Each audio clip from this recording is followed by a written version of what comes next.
Assalomu alaykum opajon, yaxshimisiz? Yaxshi keldingizmi? Biletlarni oldingizmi?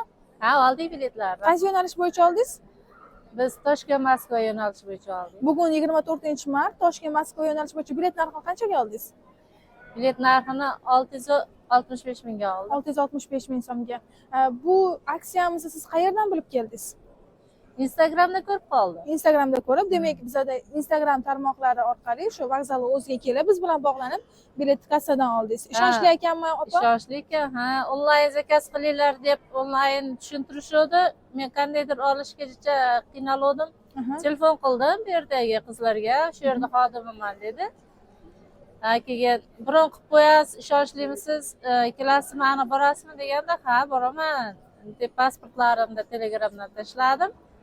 Biron qilib qo'yishdi, keyin keldik. Hozir yarim soat bo'ldi, biletlarni oldik. Endi avtobus ketish paytini kutib o'tiribmiz. Biletlar shu avtovokzal o'zida biletlaringizni ko'rsatsangiz, sizga choy yoki kofelar ham damlab berishadi. Xohlasangiz ulardan ham olib, bemalol ichib kutib tursanglar bo'ladi. Shu avtovokzal o'zida. Bizga ishonganingiz, bizani tanlaganingiz uchun rahmat. Salomat bo'ling, yo'llaringiz bexatar bo'lsin. Rahmat, sizlarga ham ishlaringga omad. Salomat bo'ling, rahmat.